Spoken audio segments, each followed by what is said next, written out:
Okay, so there's two sounds we're going to be focusing on today. One of them is chopping multiple samples into a vocal chop and tuning them and doing effects with them within Bitwig Sampler. And the other one is turning one vocal sound into a synthesizer. So I'll just show you the two sounds that I'm going to make first. So here they are.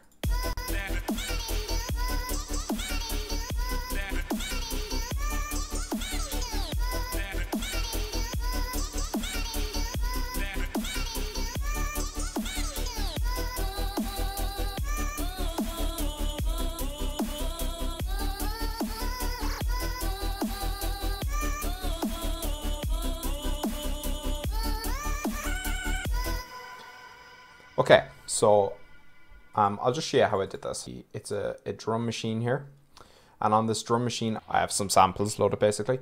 So there's this one here, which is what winds up being the main synth. So that's got some loop points set and stuff like that. The rest of them are basically just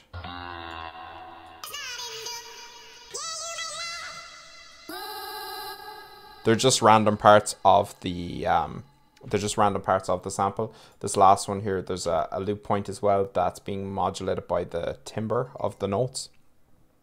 So most of that is fairly basic. So just in terms of, I'll talk about the synth, the vocal synth part first. So this part here.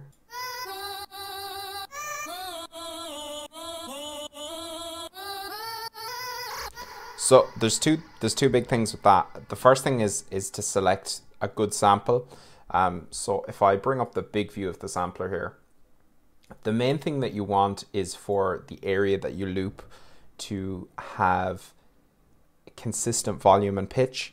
If the pitch and the volume deviates, you're gonna really hear the looping. So if you listen to it now, it sounds relatively smooth. But if I were to, say, make it over a longer span of time where there's more pitch variation, all of a sudden it gets really wonky. So the best samples to select are stuff from pop songs or stuff like that, that have really consistent, really compressed vocals. The other thing is, if you're running a vocal, if you're going to chop a vocal up, you probably want to put it through some sort of an auto-tuner or Melodyne or something like that first. And that's going to make your life an awful lot easier. So basically that's it. If you have a vocal that's running around in pitch all the time and stuff like that, you're going to find it really hard to find a consistent loop point for it. So that's the number one thing. And that's the number one thing I think that causes a lot of people difficulty when they try and do this effect.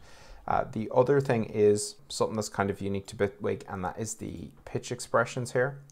So the reason that I've put it into a drum rack instead of just a sampler is so that I can load multiple samples up as slices and kind of move between those by moving notes. The disadvantage to this is that if you can't, put the notes up and down, or the pitch will not change, it'll just change to a different sample. So the way that you get around that is with the pitch expressions. So I've got my first sample here at the bottom. So yeah, the way that I'm changing that is with the pitch expressions here. So you can see here that I'm bringing it up a perfect fifth to start, and then it's sliding down to the third. And I've actually used the pitch expression here to do a vibrato on the vocal as well. So if we just listen to that, let's listen to it by itself.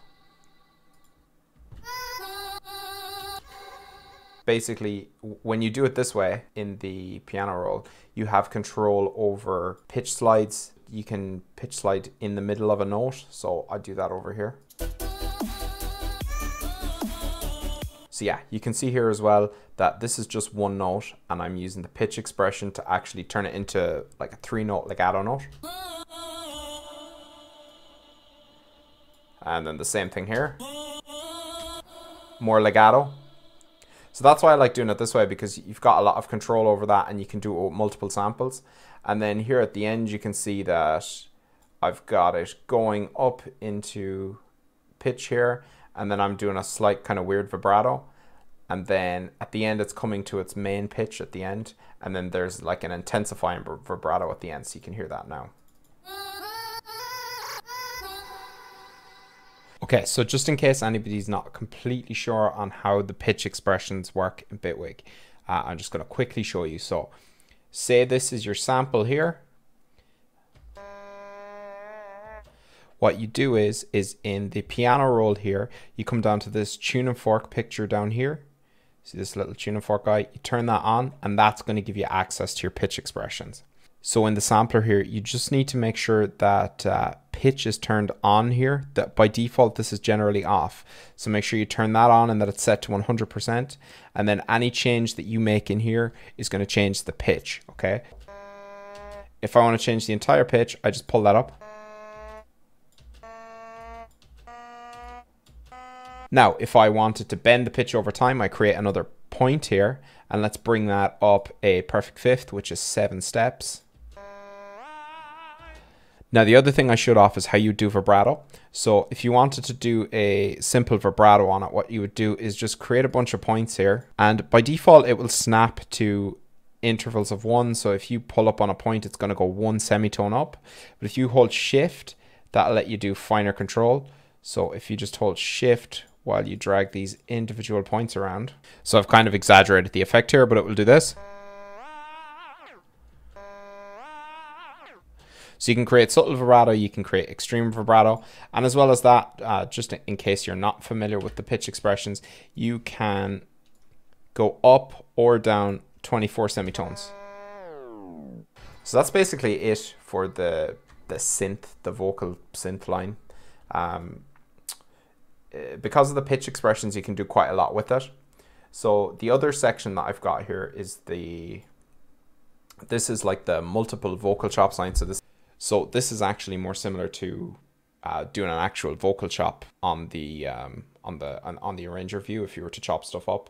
So yeah, you can see that each different note here that I'm triggering is a different sample in the drum machine, and then I'm controlling the pitch independently with the pitch expression. So.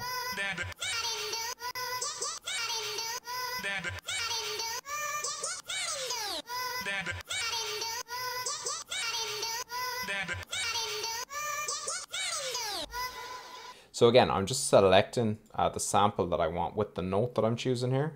So C1 here is this sample. And then C sharp 1 is this sample. And D is this sample. And so forth. So you can see here how I'm selecting it. So for the first bar here, we've got the first sample, then it's going to the second, then to the third.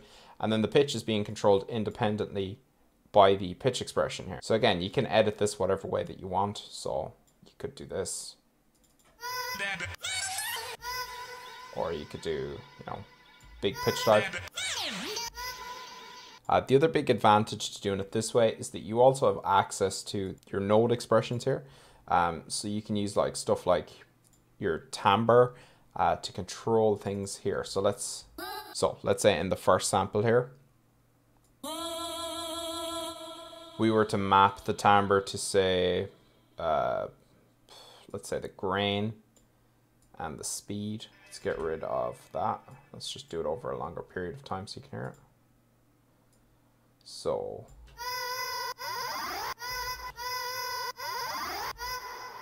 you can control anything with that. I mean, you can control parameters within the sampler.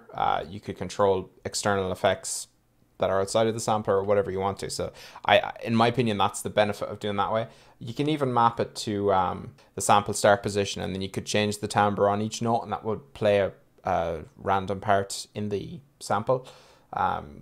There's a lot of things that you can do with that. So that's the reason that I prefer to work within the sampler and within the drum machine in terms of editing the vocals.